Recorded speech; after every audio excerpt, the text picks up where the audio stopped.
Hello friends, welcome to my channel tasty kitchen centre. Friends, આજે આપણે બનાવવા જઈ રહ્યા છે ખૂબ જ ટેસ્ટી અને ઇન્સ્ટન્ટ બનીને રેડી થાય એવું ફ્રૂટ પંચ.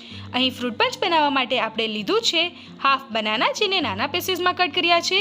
એ જ મુજબ એપલને પણ નાના પીસીસમાં કટ કરી લીધા છે અને લીધી છે થોડી દાડમ. હવે આપણે એક મિક્સીનું જાર લઈ લઈશું, જેમાં 2 ટીસ્પૂન જેટલું આપણે દાડમના દાણાને એડ કરી લઈશું. હવે ત્યારબાદ આપણે એમાં એડ કરી લઈશું થોડા એપલના પીસીસ અને ત્યારબાદ આપણે એમાં એડ કરી લઈશું થોડા બનાના. અહીં ફ્રૂટ પંચ છે, જેથી કરીને આપણે મિલ્ક સાથે સેટ થાય એ રીતના ફ્રૂટ્સ લઈશું.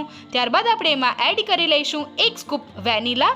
અહીં તમે ઉપવાસ માટે જો બનાવવા ઈચ્છતા હો તો તમે મિલ્ક મેડ જેવી આઈસ્ક્રીમ પણ એડ કરી શકો છો. ત્યારબાદ આપણે એમાં એડ કરી લઈશું હાફ કપ જેટલું દૂધ. ત્યારબાદ આપણે એમાં એડ કરી લઈશું માલાનું સ્ટ્રોબેરી ક્રશ. જો તમે અહીં ક્રશના બદલે કોઈક બીજી સિરપ યુઝ કરવા માંગો તો એ પણ કરી શકો.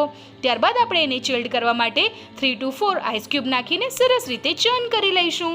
ચર્ન કરી લીધા બાદ તમે જોઈ શકો છો ફ્રેન્ડ્સ કે આપણું મિલ્કશેક ઓલમોસ્ટ બનીને રેડી છે. હવે આપણે એને ગ્લાસમાં કાઢી લઈશું. તો તમે જોઈ શકો છો ફ્રેન્ડ્સ કે આપણું મિલ્કશેક ખૂબ જ થીક દેખાઈ રહ્યું છે. હવે આપણે એને ડ્રેસિંગ કરી લઈશું, જેના માટે આપણે એમાં એડ કરી લઈશું ફર્સ્ટ ઓફ ઓલ સ્ટ્રો. હવે ત્યારબાદ આપણે એમાં બાકી બચેલા જે ફ્રૂટ્સ આપણે કટ કરીને રેડી કર્યા હતા એના વડે ડ્રેસિંગ કરી લઈશું. તો અહીં સૌથી પહેલાં હું એડ કરું છું થોડા એપલના પીસીસ. ત્યારબાદ આપણે એમાં એડ કરી લઈશું થોડા બનાનાના પીસીસ. તમે જોઈ શકો છો ફ્રેન્ડ્સ કે આ રીતે આપણા ફ્રૂટ્સ ઉપર જે દેખાય છે એના લીધે એનું લુક ખૂબ જ અટ્રેક્ટિવ લાગે છે.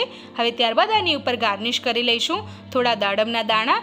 અહીં તમે ઈચ્છો તો સ્ટ્રોબેરી સિરપ વડે એને થોડું ગાર્નિશ પણ કરી શકો છો. તો તમે જોયું ફ્રેન્ડ્સ, ખૂબ જ ઇઝી અને ઇન્સ્ટન્ટ બનીને રેડી થાય એવી આ ફ્રૂટ પંચની રેસીપી બનીને રેડી છે. તો જ્યારે પણ ઘરે કોઈ ગેસ્ટ આવે આ રેસીપી બનાવો. જે અવનવી રેસીપીઝ માટે અમારી ચેનલને સબસ્ક્રાઈબ કરો અને અમારી સાથે જોડાયેલા રહો. Thank you.